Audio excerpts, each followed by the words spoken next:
Before you even start building, what are the typical phases that you see? What's that upfront look like? So I spend a lot of time with the buyers, and I just try to figure out the home they want, design it. So now we've got to sit down with the architect and make sure the layout is correct. Is this where you wanted your bedroom? Do you want your bathrooms here? Do you want a butler's pantry full of cabinetry, or do you want a cabinetry with shelves? Those kind of things. Welcome to Lawrence Real and Local, Keeping It Real podcast presented to you by the Lawrence Board of Realtors. We're your go-to source for all things real estate in Lawrence, Kansas. I'm Lexie Haskin with Bank Midwest. And I'm Patrick Dipman with McGrew Real Estate. Together, we are here to make the journey to home ownership a breeze. Join us as we share insider insights, expert advice, and a dose of fun along the way. This episode was brought to you by... Insurance can feel complicated, but getting the right coverage doesn't have to be. I'm Ryan Spark, owner of the Spark Agency with Farm Bureau Financial Services. And I'm Thea Lease, Senior Account Exec at the Spark Agency. Since 2013, we've helped families and businesses in Lawrence make confident insurance decisions. We're proud of the long-term relationships we've built and being there when clients needed us most. Call us at 785-841-0073 for a simple, no-pressure review. We'd love to help. Okay, welcome to Lawrence Real and Local, Keeping It Real podcast by the Lawrence Board of Realtors. My name is Lexie Haskin with Bank Midwest. And I'm Patrick Dipman with McGrew Real Estate. We're joined here today with Mickey Stremel with not only Keller Williams Integrity, but also McReynolds Homes. And she's the owner. She's a general contractor. She's basically the best of all worlds. I guess you could say that. Yeah. Best of. So give us some of your background, your history, everything.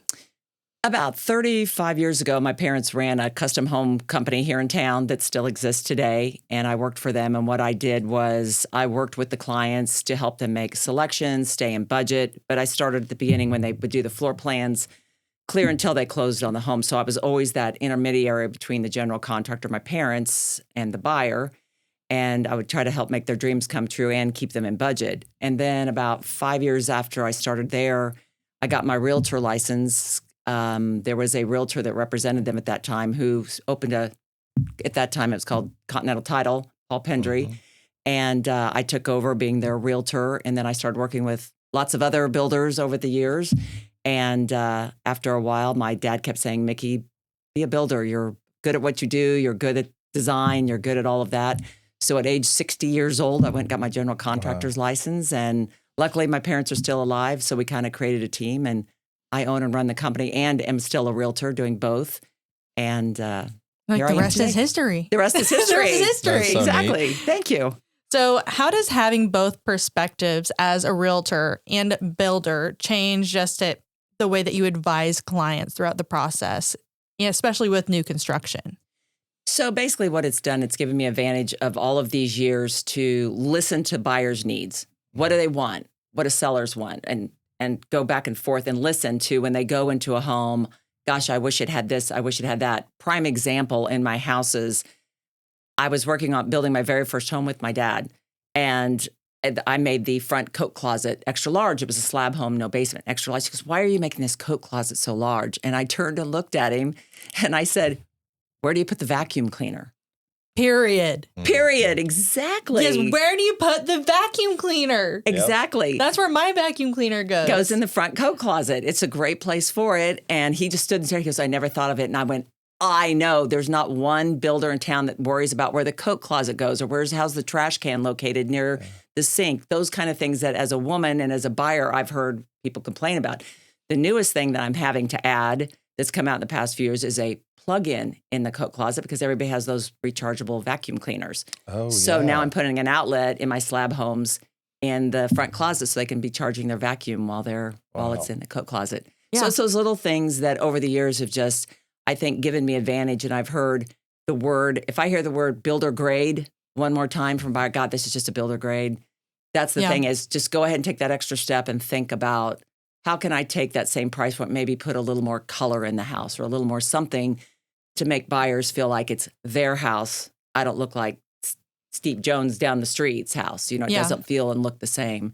So all my houses that I build, I'm never planning on trying to never repeat at least the front elevation twice unless a buyer asks me. I mean, I just want to say, I know at the beginning I was like, okay, Mickey, we aren't like doing like a huge promotion thing, but if you have a chance to go look at her portfolio, I mean, the houses that she's putting together, it's wow.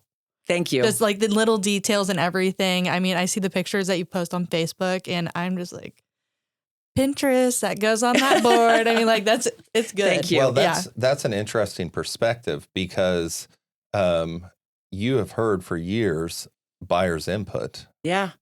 And little things like that, or maybe even something as different as like which direction a pantry might face or what a pantry might need. You've heard that for so many years that's a very, very unique perspective that you can tailor as you go along. It is. Now, it does. The negative side of it is some of those perks can add a little bit extra cost. Yes. But I'm finding with those buyers that love my homes that they appreciate the little effort and they know that it's worth the little extra money, because otherwise they work with a traditional builder. They're having to pay to have those things added or just put up with it. And so I'm trying to think it through. Can I think of everything? No. But at the same time, it's just the little details that I'm trying to take care of. That last build could have grabbed something that you can carry forward. Yes. And for any builder, that last build, same thing. Yeah. Because I'll tell you what, buyers, when I've worked with my parents' company and now working with the custom buyers I'm working with now, they're on HGTV and Pinterest and watching Etsy and all those things. They have some of the most creative ideas that sometimes I'm thinking, dang, I wish I could take claim to that, and I can't. But people know what they want, and usually it's a functionality thing over a pretty thing. Yeah. Functionality is what sells houses to me. So before we get into like what really takes to build a home with the timeline, everything like that, you did mention builder grade. Yep. So just for what people are thinking about when you hear that, what do people initially think when they think builder grade, or how does that even come off from you? You're like, okay. So builder grade to me is they put the essentials in. They didn't do anything extra. So they're going to meet I hate to use the word minimum requirement because not all builders do minimum requirement. I mean, there's a lot of builders out there still putting in very nice carpeting, soft pads, all the pet pads, all that kind of stuff under the carpet. But in general, what I hear is it's more of a rinse and repeat format. It's the same builder. As in the builder industry, we call it the same house. It's built on the street. You look down the street. Oh, there's a hip roof. There's a gable roof. Garage on the left, garage on the right. Same floor plan, just repeated over and over again. Where to me, that's builder grade. Same cabinetry in every single one. Same or basic, same general countertops or tile grade. So it isn't that it's specifically a bad thing. It's just they're tired of seeing the same thing over and over and over again. Like they call it Johnson County homes, where you just go out there and it's just a million of the same house built down a street. Johnson County gray, or like Johnson County beige. You're exactly right. Well, I think sometimes there's a piece of buyers understanding, like what's the difference between a custom home and a spec home. Correct. And a spec home doesn't mean that it's not a good home, but yes, how can you develop a subdivision in a timely manner? Correct. It's not going to be, everything's not going to be custom. And a builder, if they're trying to build for a community, they don't have time to sit and do a custom home here and there. So correct. We can get into that later with like, what's it mean with the change form and all that stuff. But I think you probably nailed it pretty good there. Well, thank you. Yeah, no, it's very, very true. And that's one of the things that I think Lawrence has an advantage of is that we don't have, I'm going to use this word loosely, track builders like you're talking about, ones that just go up and build 20 houses on a street, no matter what they are. They just throw them up and go. I've heard through the grapevine that some of those builders are purchasing large swaths of land around the city to start building those kind of homes. But I think if you look back, our builders have been a little more personalized for our market over time. If you really look at the past and seen what they've done, there's some builders really putting some product out there that makes Lawrence unique, which is what we love here. Yeah, a lot of Lawrence builders, they're community builders. Yes.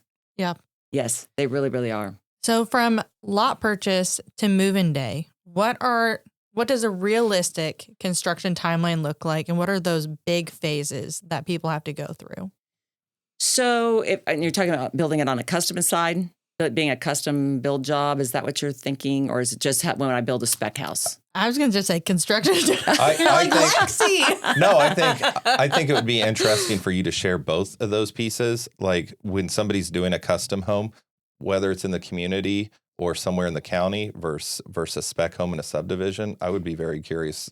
So I can build a house. Now, all builders have different processes and stuff. Mine comes from my dad, who is very organized and on top of it, and that's what he was as a builder. And so I'm always thinking about, okay, I'm at this phase, and so I'm thinking 3 subs ahead. What's the timeline to get each one of those done?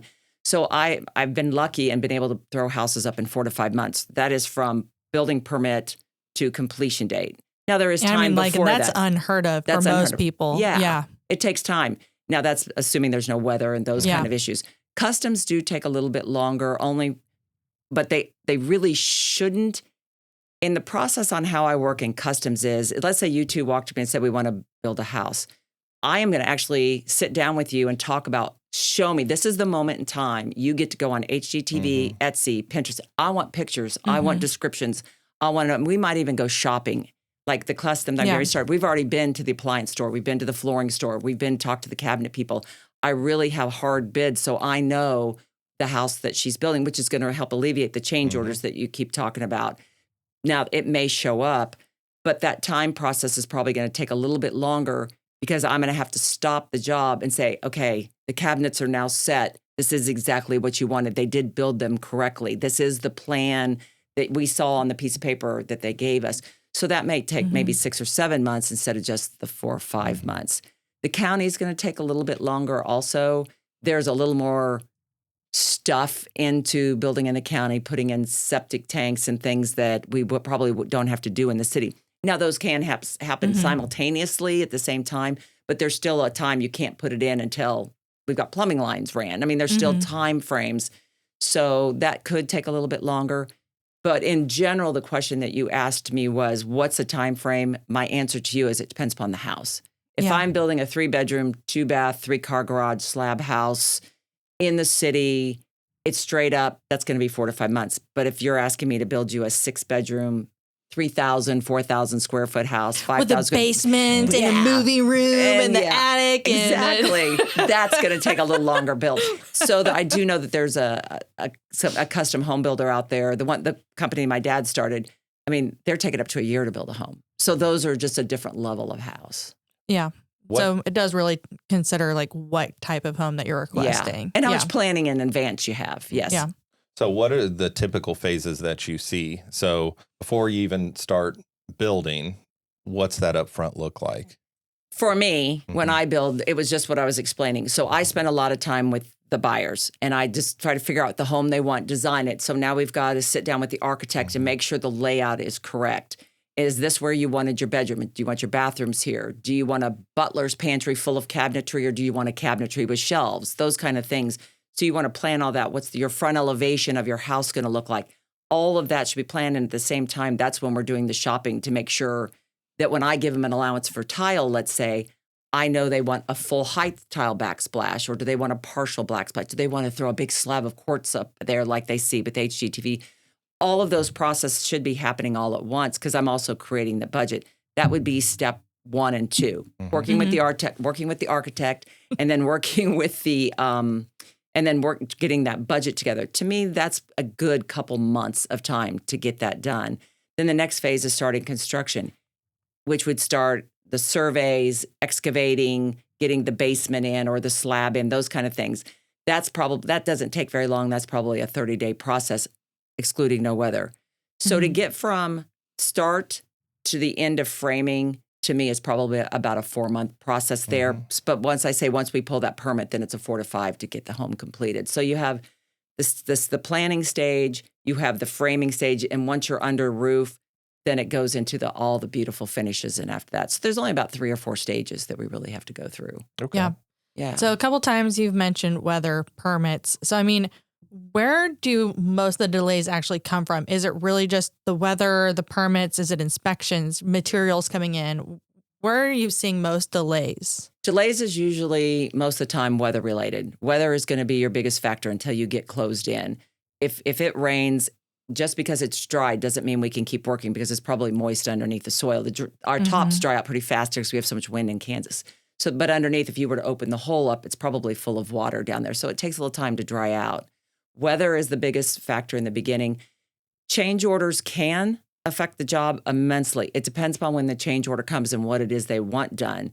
So if it's just a change order, which is, hey, I bought a different tile, I spent a little extra money, that's a change order. Or no, I want a whole change, like extra cabinetry in this room. Well, now I have to go have a maid or get them bought, those kind of things. So those can delay a job because you can't move to step 2 and put countertops in until you have the cabinets in. Do they need painted or are they prefab where they're already finished? All of those can make a difference. So change orders and weather would be the two big things. Yeah. Yeah. As you get going in the process, is there surprises that pop up typically? Are there things you can anticipate outside of, say, obviously you said weather or somebody wanted to do a change order, but is there anything as far as what a permit might have pop up or what might be a requirement on an inspection? Our city's pretty good now. They've gone to an electronic system, so they're pretty good with their inspections. The biggest thing that we have in today, as of this month, 2026, is they changed our building codes a little bit and the way things work. So it's a little bit of a delay getting that permit done. It's understanding what they want on them, and because they have 5 different people that review them. Plus now you have to have 2 building permits instead of 1. And so it's getting all of that feedback to make sure you're permitted and then going from there. So that can take a little bit of time. We're all starting to get used to what they want. So it's starting to move a little bit faster and getting it right the first time. But yeah, usually to pull a building permit, it takes probably 1 to 2 to 3 tries before we actually get the permit back. So it can take, and they do it by time. They don't do it by, just because I sent it in and said, hey, here's my change.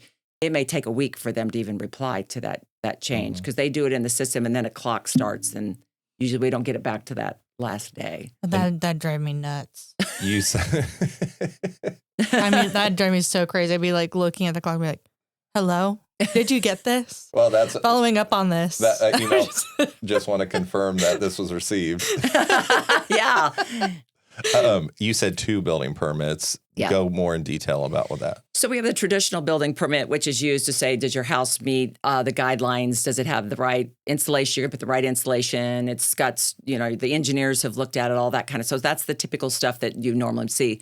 They've added a new one. It's called a land disturbance permit. And what they're trying to manage is water movement around the job site. Whether it's an infill lot, you still have to turn a permit in that talks about how are you going to stop sill, which is just dirt runoff from your property, from getting in the street, getting on the sidewalks, or getting into areas or into your neighbor's yard because you are under construction and that soil might not be level and graded at any point in time. So it manages all of that.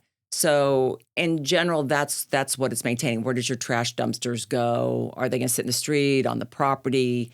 We have to have a porta potty? Where does it go? They just want to know all of those changes to help manage so that silt doesn't go into our stormwater lines or dirt, those kinds. That's a basic general idea. So how much contingency should people plan for when they're even talking about budgeting? And what does that contingency usually go towards? You talk about money, contingency on money. All about the money. Oh, it's all about the money. Contingency, I would tell them in general to probably have about 10% of their purchase price out there. I know that sounds like a lot. That would be a dream. Most people do not have that. Yeah. So, but because even though I'm going to restrict them from going on HGTV, watching Pinterest, watching all those crazy shows, they're still going to come up with something and that change.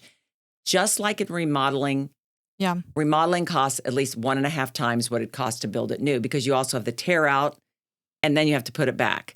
So when you do a change order, depending upon what that change order is, it might be a remodel. Maybe they don't like the way the cabinets are in and they're already attached to the wall and I've got to take them out and I've got sheetrock repairs. Or they don't like the mirror that was hung out and that's one that was glued to the wall. So those changes happen. They do. I want my deck a little bit larger. So a 10% would be great. They're never going to have 10%. So that's why you need planning up front with your builder.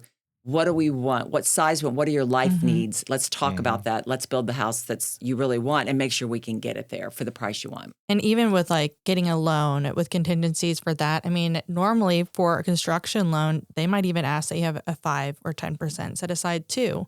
So just even understanding that, which we do have a new construction loan coming out later this year. But I mean, even if you're wanting to get financing for it, there's Right. extra money that you will have to have aside for those things that might pop up. That's great. I mean, that's good to know that you guys do that on your side. That's good to have. They have that extra money. Because back to change orders, I know we really haven't talked about them yet and what they specifically are. But typically a builder will say, okay, you're going to do this ad. That's going to cost you an extra $2,000, let's say. You either need to pay for that up front, or especially in a custom build job, you need to pay for that up front, or you need to go to your lender and now get me a loan instead of $350. It needs to say $352 on it, $352,000 on it. Where is that money come? We need to know that you have the money. You can add, but at the end, that's where you hear all the horror stories from custom home builders that all of a sudden they've done all these changes and people aren't aware of how much extra they've actually spent. So if they made 10 change orders over the period of 2 months, then all of a sudden that adds up pretty quick. Yeah. And if you're a good builder, then you're saying to the buyer, have you talked to your lender, your buyer's agent or your lender, and are you okay to spend this money? Because they may be spending it, but they're actually spending their down payment money. I've seen that confusion where they've spent their down payment money fixing that, thinking, well, it's still going to the house. It's just in a different direction. Well, no, Lexie needs your down payment money. You've got to have it. So you've got to make sure all of those are working together. They really have that money. They're not screwing with their loan. And the lender is very aware of what they're doing, because now you could run into, I've made 10 changes. Now what if the final appraisal of the house doesn't appraise? Because not all ads add value. So now we know that what we're doing. So that's why builders usually ask for that money up front. So then it becomes the outlet in the closet isn't going to add like $2,000 onto the value of the home. No, it's not. But so it's keeping all of that straight. And again, as my background as a realtor and a builder and meshing those two together, I see that a lot more, because over the years I've watched that happen multiple times with builders. Buyers have spent their down payment money on all these ads. Now they don't have it. Now what do we do? Lenders are then trying to do a first and a second, make it happen, get mom and dad to loan some money. I mean, it can get nasty at the end if someone isn't tracking all that. What does the communication regularly look like between a builder, lender, realtor, or even just a builder and lender, homeowner, all that? How blunt do you want me to be? Well, let's try it out and we'll see if we need to redo it. Well, let me put on my realtor hat at first. Not all realtors are fully aware of how new construction works and don't know to ask the questions. I find that if you've been in it over probably 8 to 10 years, then you start seeing that communication is the most important thing. And you are a cog in the wheel of making sure a buyer understands what the builder needs. Not all builders then are aware of the processes and understanding of how lending works, because they're just used to doing construction loans and moving on and moving on. So when they do work in that custom world and things start happening with the buyer, they don't understand what their loan parameters are. That buyer's agent is probably the most important person in the wheel. Builders don't like realtors to get involved because they do stand there. And I will say this to all realtors, I love you all. Your opinion doesn't matter anymore. And you need to step back and quit giving the buyers advice, because usually they end up spending their money. They end up saying, it'd be really pretty as if you did an accent wall here. Well, that's going to cost a buyer extra money, because they usually get the trim color and the wall color. They get 2 colors and maybe a third cabinet color. That extra wall is going to cost extra money. Even though it might only be a couple $100, it's still a couple $100. You can do that 10 times, and now you've spent $2,000 of their dollars that they may not have had, which, yes, they want to paint that wall color. Realtors need to step back and just be the cog in the wheel to make their buyers happy, not give too much advice, and because you're just spending their money. Yeah. Yeah. And it does help having a builder and a lender that work well together and communicate, because usually there's a construction department that they're working with within the bank or with the lender. And then a lot of times you might even have to get on 3-way calls with everyone to make sure that you are all on the same page. So just making sure, open communication is a really big component of it too. Going back, we talked about this earlier, and luckily I was able to help get this changed. But, there is some permitting stuff that can come up. And we talked about this before we started. It was like for a while there, our city was requiring that we had to have sod or seed down. This is just an example, sod or seed down before they'd give us an occupancy permit. Well, again, understanding the loan and what the loans mean, if you had a government-backed loan, you have to have an occupancy permit to turn it into the federal government, say, yes, this house passed all the building codes. Well, they weren't going to give us that unless there's sod or seed. Well, if it's January 15th and there's 6 feet of snow out there, there's no way we're putting any of that down and we can't get it. Well, then a buyer can't close until it's melted and that happens. Well, they can't cut sod in the wintertime. Luckily, I was able to talk to the city and get that removed. But there are little nuances that a buyer's agent and a good representation, all of that needs to happen. What are the things the city needs? What does the lender need? What does a builder need to make all of those things happen? And that understanding needs to happen. And I think buyers, as you go out there trying to represent yourself, you may not even know all the questions. I think having a realtor with knowledge of new construction is a great thing to have to help you understand the processes, because sometimes a builder isn't going to explain all that to you. A good lender, a good builder, and a good buyer's agent, I think, are keys to the cog. But just let that buyer's agent just do your job of guiding the process and making sure we're staying on track is what they need to do. So you go. I was going to say, so we talked about how we used to have the sod or the seed down before they'd even pass or give an occupancy. So, I mean, that kind of goes into if things do or do not pass inspections. How often is it that it doesn't pass an inspection for a permit to be placed?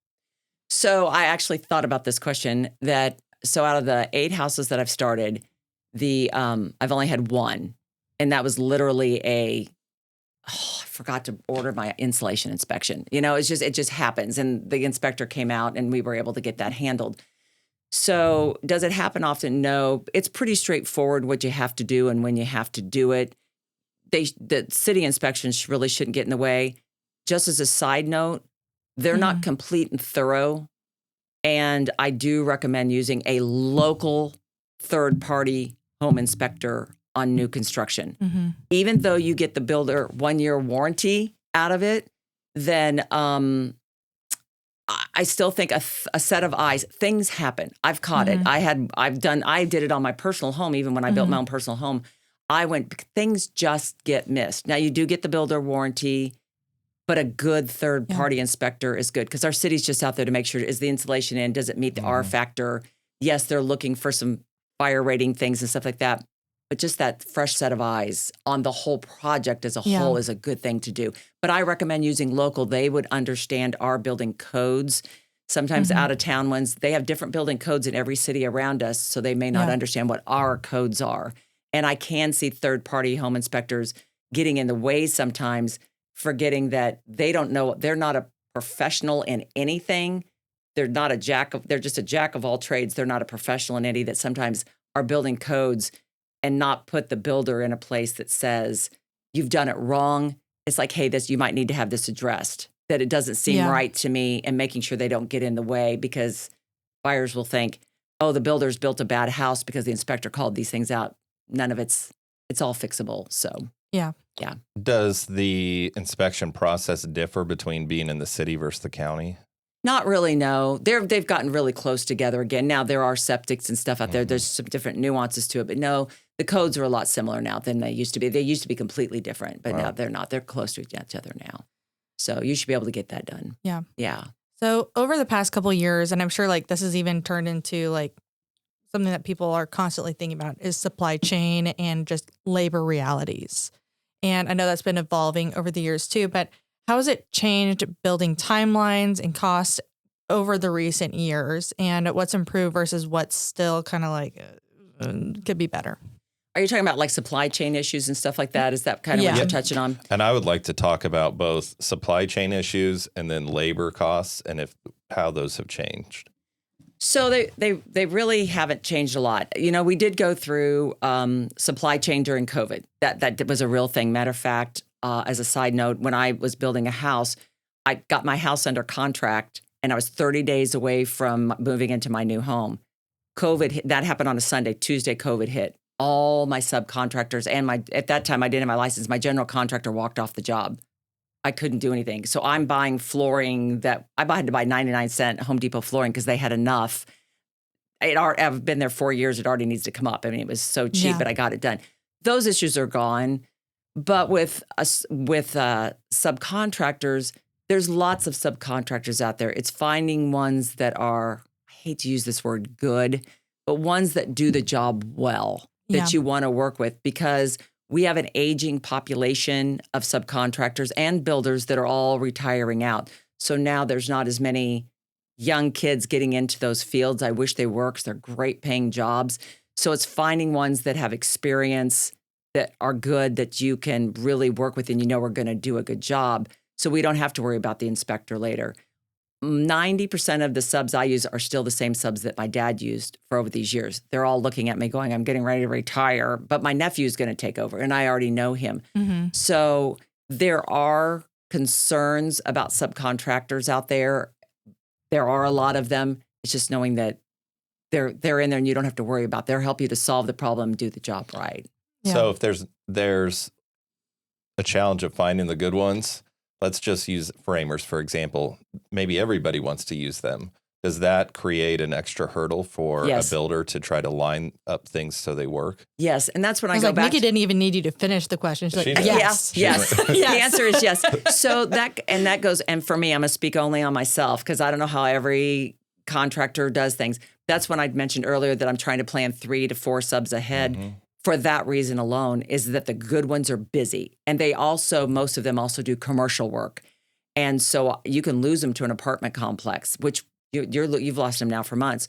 So it's finding those that are good, but then planning ahead so that you do stay on schedule. So I can get a house built in 4 to 5 months. Yeah. As a builder, how often are you there? Is it a daily? Every day, all day, unless I'm showing houses. Yeah. So so I'm a 7-day-a-week girl, but I am at least out on the job a couple times a day, spending several hours there, probably just, even if I'm just dinking around watching what's going on. Mhm. But then I'm on the phone doing my real estate stuff too and showing houses, and then I'll come back to the job. And Makes sense. yeah. So when does building make more sense than buying an existing already built home? And when does it not?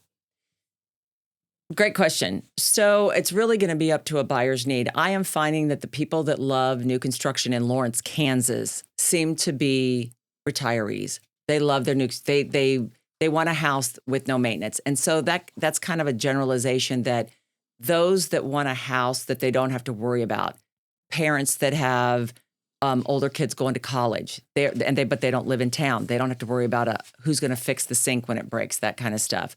Yeah. New construction and retirees seem to be really the buyers of new construction homes. When I say they want it, is when they really absolutely cannot find what they need in a house. And we still have a lot. We still have a housing shortage in Lawrence, and sometimes that's a hard thing to do. Now, the balance to that is resale may be half to what they do, because we're running out of lots. I have some of the last lots, single family lots in Lawrence, Kansas that I'm building on. I have people ask all the time, I love this, but I want a bigger lot. Great. If you find it, you let me know. I'll go buy it for you. Not a problem. You give me a lot, I'll go on it. Because that's the other thing our city has done. If you were to come out to Beth's Ranch where I'm building, is that the lots are smaller.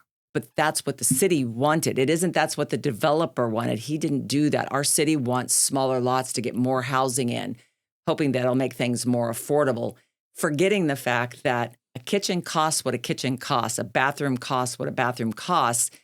The basic concept of a house is that price isn't going to change. So a smaller lot isn't really the cure to the problem. It's probably one of the minor issues, but most people want bigger lots, and that's what they're out searching for. And there's just that housing lot shortage. Too many people refinanced down to those 3% loans during COVID. They're not giving up their houses. So resale may be where they have to go. And that's a better place for them to be to get the amount of house that they want, because we can't build giant sprawling ranchers anymore. Just can't do that. That's not a thing. Yeah. It'd be cool if it was. Oh, I know. The other night I went down, we were going to Ward Parkway, and we were over in the old area on Ward Parkway, those giant sprawling ranchers home. Mm-hmm. Lordy, those would have been fun to live in, to have yards that big and stuff. That'd been great. Yeah. But now that's 4 lots for us now, Yeah. It's a whole different game. So kind of like before we go into our fact or fiction segment, what is the most important mindset that buyers should hold going into a build? Have fun. Have fun. Have like it. fun. And the biggest advice that I'm going to give them is, once they start building, I know I've repeated this 10 times, stay off HGTV. That's not real. HGTV is not reality TV when it comes to construction. You really can't rebuild a house and remodel a house in a week. That's not a thing. If it is, I would like to see the workmanship when they get done. That's not a thing. So HGTV is not real. So stay off HGTV. That's not a parameter, but just have fun and relax in the process. Try to do all your homework up front. Talk to your builder, but have fun. It really should be a fun process. It really should. What might we have missed as far as challenges, fun, process? Fun. What might we have missed? Is there anything that would be important for just a general listener to know? Well, if they're really thinking about building custom homes, one of the things that I think they need to do first is find their builder. We have fewer and fewer custom home builders in this town, and those that are building are very busy. So if you want to build a custom home, it's finding one. It's just like picking out a realtor. That personality has to match. You have to trust them because this is the largest purchase you're going to make probably in your life. You need to trust them. You need to like them. You need to be able to communicate with them. So find that, to me, that's the first step to find that builder. Find a good lender that you know it's going to take care of you on that end. If you want a good buyer's agent, get a good buyer's agent. Those are the key, but the builder is the key because that's going to guide you down the path. And how you can help find that person is to start getting out and looking at houses and look at their product. Find one that's building in a style that you like.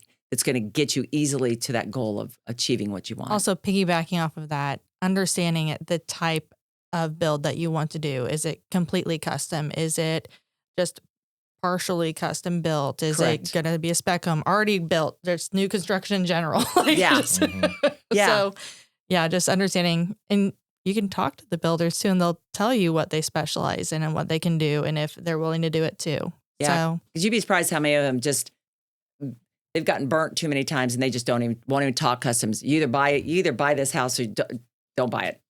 And most buyers, if this is what they got to do, they settle in, they do it, and then they try to change it later or they live with it. So it's finding that builder up front.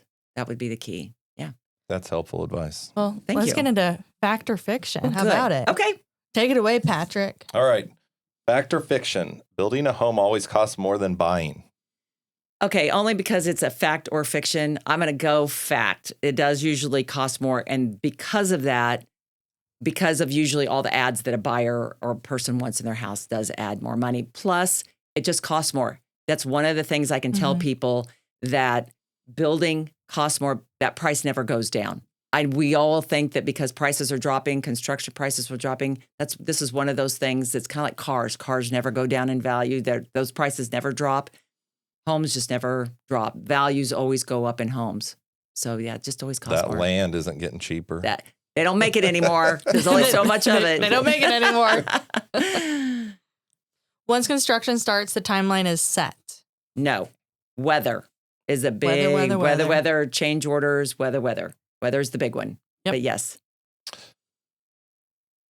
Permits are a vital part of the process. They are. Can't build without one. You got to have one. Yes, that's fact. The city and the county aren't going to just let you build without a permit. No, they're not. I'm sorry to say. Change orders usually affect the schedule. Yes, they do. Fact. They do affect the schedule. That's where the fun part comes in. You got to have fun and realize it might change the schedule. I'm going to skip this next one because supply chain issues we just touched on. Thank you. How about builders control every part of the timeline? False. Fiction. That is not true. Builders do not control it all. Your subcontractors, if they get stuck on another job, those kind of things. But that is fiction, yes. So you probably need to be flexible. Yeah, that's where you have to go back to the fun thing again. Yeah, We're still having fun. Yes. And new construction means surprise. Yes. Well, if you're going to phrase it that way, yes, it's a fact. It does mean surprise.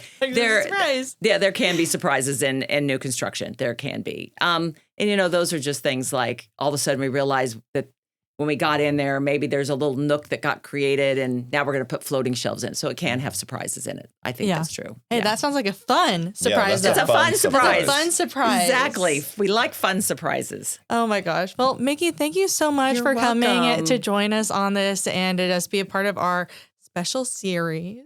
Well, thank you. And thank you to the Lawrence Public Library. And then also a special thank you to Farm Bureau Financial Services, the Spark Agency, for sponsoring this series. Very appreciative. And we're very, very appreciative of them. Well, thank you for letting me come. You guys are gas to be with. I'd love to do this again sometime. Hey, and I just love hanging out with you in general. So, I mean, thank you. We're going to have fun. We're going to have fun. It's going to be good. But, okay, signing off. Thanks for joining us on Lawrence Real and Local Keeping It Real podcast. We appreciate our guests taking the time to join us. Don't forget to subscribe and leave a review if you enjoyed today's episode. For more information, please visit us on the web at www.lawrencerealtor.com. And remember, whether you are buying, selling, or simply dreaming of buying your future home, we're here to help. Until next time, keep it real. And happy house hunting.